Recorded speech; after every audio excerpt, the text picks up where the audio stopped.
So, if you're after an SUV with tons of practicality and tons of space, there are plenty, and I mean plenty, of SUVs out there. So why have Volkswagen brought out yet another model into the mix and given it its own name? Yes, this is the Volkswagen Tayron. Now, they already have the Tiguan and of course the Touareg as well. So what makes this model so special, and is it any good? Well, that's what we're checking out in this video today, my review of the Volkswagen Tayron.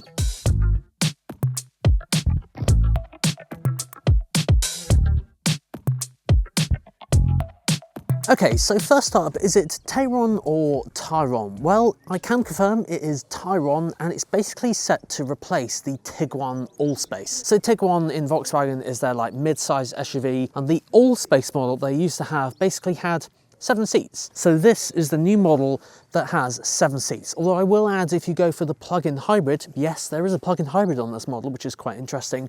Of course, due to the way where the battery is placed, you only get 5 seats. So let's have a look at the exterior first and we'll check out the inside. Now, the thing that catches my eye with this car is almost how it's like been stretched out slightly. So if you look at the rear of the car, especially here on the rear door, you'll notice they're slightly longer than normal. And I think Volkswagen have done this on purpose to amplify that all-space kind of replacement. Practicality is a very, very big theme on this car. And it kind of gives me like squared off vibes like from the Mercedes GLB. So for those of you who've watched my review of that one, you'll know that I almost called it like a Marmite car. People either love it or they hate it. And I think the same goes for a car like this, because some people really like that SUV squared off boxy look, but then some people don't. Some people want a bit more of a curvy aspect in the car, which is why you can get cars out there that look like this, or sometimes like this. Now, the one I have here is the R line. So sadly, Volkswagen didn't have a standard specification one here, as I know sometimes you guys like to see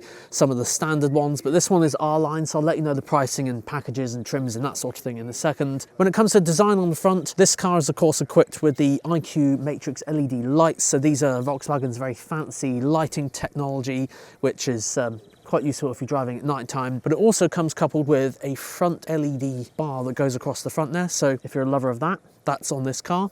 It also has a front illuminated Volkswagen badge as well, and there's even one on the back, and it glows red, which is quite interesting. So when it comes to the dimensions, length is 4,792 millimeters, width 1853 to 1866, depends on the specific model, but that's without the mirrors, and height 1668. But when it comes to comparisons, it's about 20 centimeters longer than a Tiguan, and it's also about 15 centimeters longer than a Mercedes GLB. So again, practicality, I think this one's probably going to win on that front. Now, prices start from £40,130, which is okay. The annoying thing for me in the UK is that it starts at over 40. I just so wish that there was one item of specification that we could take off to bring it under £40,000. So if you guys don't know, I think it's from April or May 2017. Basically, if any car is over £40,000 list price, you have to pay an absurd amount of tax each year, which is about £50, £60 a month. It's about £500–600 a year in total. And because this car starts at over £40,000, you have to pay that for the first 5 years. So I just wish it started from a little bit less than that. But having said that, it is kind of in the right sort of price point where I predicted it to be when it was announced a few months ago. Now, the most impressive part about this car is its space. So what you see here is 350 litres. So it's kind of like, almost like hatchback acceptable size. Now this is of course because I've got the seats up, which we'll go through in a second. Now if you fold them down, this then goes to about 700-ish litres. But then if you fold those seats down, it goes to just under 2,000 litres. So let me show you that. And we've got levers here to pull, which will release them down. And you think, it's not completely flat. Hold 1 second. You can push them down and they're almost virtually flat. See, and now you've got just under 2,000 litres of space here, and even a bit of storage under there as well. So yeah, if you need a car with lots of space, this one certainly delivers on it. Now I've got to try out the legroom of the third row. Well, I'm going to be honest, it's not for adults, but I'm going to try it out anyway. Yeah, I told you it was going to be tight. So this is obviously very much primarily for kids in the back. And if I dare bring this back, yeah, so there's not much room in the back here. But as I said, these seats are on runners, so I'm going to keep that where it is, and we'll see how much room there is for this passenger with a little bit of room here. So yeah, we'll check that out. So this is the beauty of this car. You can actually choose, obviously, how much adjustment each passenger needs, and you're just making use of all of the available space. But if I wanted to make use of all of it, I can move that back, and then wherever the lever is, oh, it's down this side, I can. Oh, look at that. Then we turn it into a glorified 5-seater. So let's do a little tour of the rear seats for the kids or anyone else who wants to sit in the back. So over here, we have a nice armrest, nice big chunky armrest as well. And it's good to see there's no cup holder holes in the middle. Then in here we have very fancy cup holders there, and what looks to be space for an iPad. Huh. Oh, would you look at that? That is pretty cool. So yeah, that's pretty useful. I'm not sure if I would have a tablet there, I'd probably just hold it, but even still, it's good to have these nice little amenities in the back. So let's have a look at the rest of the car. So I think there's actually blinds on there. Yeah, look, blinds. So they go up and hook up in there, if I hook them in correctly. There we go, look at that. Blinds. And it actually covers most of the window as well, which is good, because obviously you've got the line that comes down there. In terms of storage for the rear doors, they're very big as well, that's good. There's some harsher plastics down below and kind of here as well, but that is kind of to be expected on this price point car. But storage wise, yeah, storage on the top there, storage down there and in the doors, and of course cup holders, and 2 USB-C ports there, and climate control for the rear passengers. So yeah, loads of room here. Of course, if you're going to use it as a 7-seater, it will be slightly less room, but there again, that is kind of to be expected. Right, let's have a look at the front. Now, up front, guys, is very, very similar to the Tiguan. In fact, if you blindfolded me and put me in a Tiguan, I think I'm actually sat in one, because I think it's almost identical. In terms of the driving position, I've got that set up for my driving position here, so we will take this out in a minute. But first, I just want to do build quality, quick tour, multimedia system, then we'll take it out for a drive. So yeah, up here we have leather materials all up here, and it's that nice sort of squishy leather, which is quite nice, because I have definitely tried Volkswagens years ago and they used to be that harsh plastic.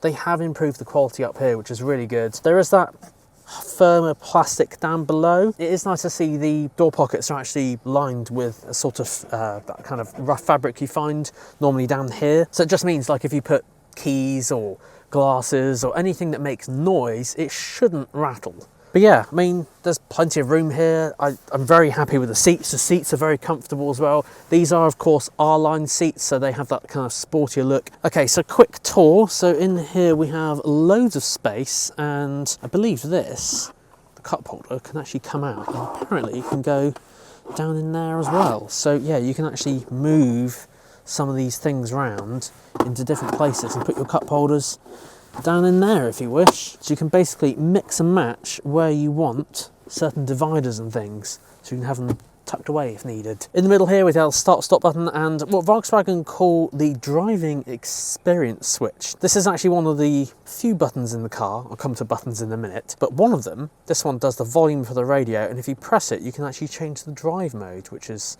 nice. And then there's also atmospheres, which is to do with ambient lighting. You can change it on here as well, but I think the most part people are going to use it as volume. Don't get me wrong, it's nice to see this, because quite a lot of times you'll have a touch thing up here, and there is a touch thing up here, but it is nice to have a physical wheel to do various things. Above this we have 2 wireless chargers, and apparently these are cooled as well, as in ventilated. So wireless charging, as you know, charge your phone, can generate heat, so it's good to see that Volkswagen care about your phone too. 2 USB-C ports there, apparently charges up to 40 watts. And then I guess the only other thing is the screen. But before that, let's talk about the steering wheel. Now the steering wheel has buttons. Yes, Volkswagen confirmed, I think it was about a year or so ago, that they were going back to buttons. So there is not a single touch panel or touch pad on the Volkswagen steering wheel, which is quite nice, because certainly I can think of a few cars, something like Mercedes GLB currently, that is all touch, but these are all physical buttons, so very nice indeed. I will add that the steering wheel is manual adjustment, even if you have electric seats, but if you're like me, it stays in one position and then doesn't move, so I don't think that's the end of the world. Right, so after this, let's have a look at this massive screen here. And yes, there are a couple of different sizes. Now I should add, this screen is on the larger size. There are two screen sizes, so bear this in mind if you're considering this car. There's a 12.9 inch screen and then this one, which is the 15 inch screen, which, don't get me wrong, I love big screens in cars, but obviously just bear in mind, depending on your preference for a screen size, 15 inch is of course laptop size, so that's obviously like a laptop. Imagine a keyboard just here. That's it's a big screen, very clear and very easy to read everything. It's slightly angled toward the driver. Now, if you're not a fan of using a car manufacturer's multimedia system, of course there's wireless Apple CarPlay and wireless Android Auto, and yes, it obviously fills the screen massively in this, so good to see. But Volkswagen have had feedback about their multimedia systems over the past few years, and this newer version is so much better. And in fact, I remember sitting with one of the Volkswagen team from Germany, and they basically showed me all the different customizations and things you can do with moving icons around. So it is really, really good. For example, up here, if we go to menu, you can see there's loads of things you can do on here, and of course you can customize these up here.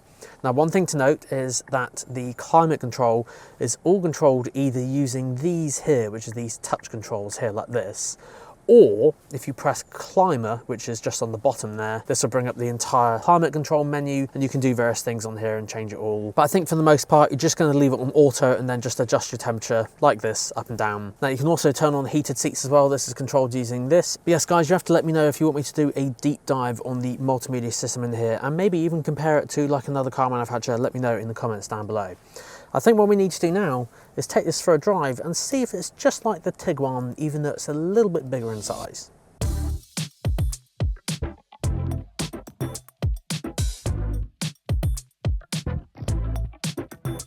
Well, I've just done a big loop and I've ended back up on the same road again. If you want any proof that I've been driving it for a long time, well, it's not clean anymore. I'm sorry, Volkswagen, but the roads are filthy here. But anyway, what's it like to drive? I've got to say it's very, very smooth. This one doesn't actually have the adjustable suspension, so I'm on just the standard suspension setup, and it's very nice. Goes across the bumps with ease, and I'll say these roads aren't the best. It usually is the case when I go on these press drive events. But there's plenty of go with this car as well. Which reminds me, we should talk about the engines of this car, because there are 6 to choose from in the UK, and Volkswagen, they really do give you a lot of choice to choose, depending if you want petrol, diesel, or even a plug-in hybrid. And yes, this is the cool thing, you can get a plug-in hybrid on this model as well. Compare that with, for example, the Mercedes GLB. They don't offer a plug-in hybrid for some weird reason on that one in the UK. I've heard that they do in other countries, but not in the UK for some reason. So I'm going to throw them all up on screen here so you can have a little look-see. This is the one I'm driving at the moment. It's got plenty of go. I mean, personally, if I was looking at this car, I would like the plug-in hybrid, because that would be good. I've always wanted to check out the Volkswagen Tiguan plug-in hybrid. Maybe I should do a review of that one, or maybe even like a comparison of the two, because they are so similar.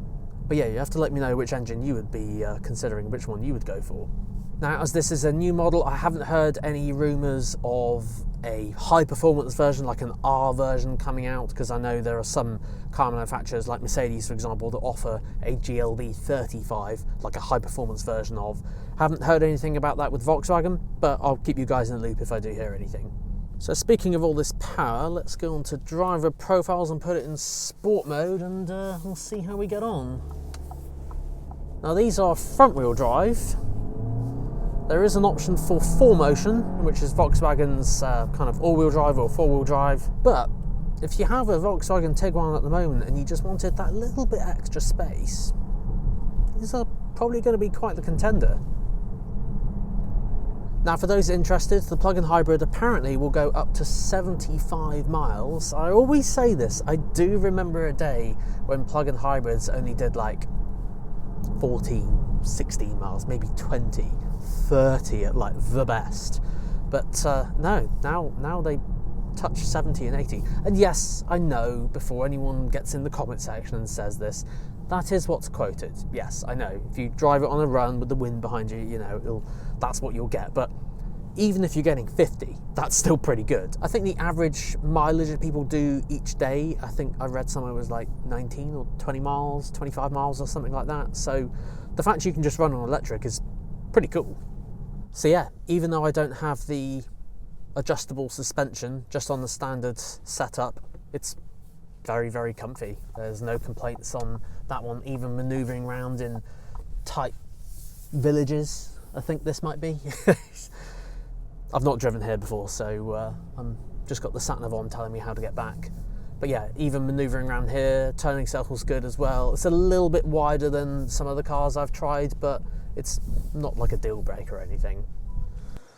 But yes, there we go then guys. That concludes this week's video. Let me know what you think in the comment section down below. Would you consider a Volkswagen Tayron for your next car?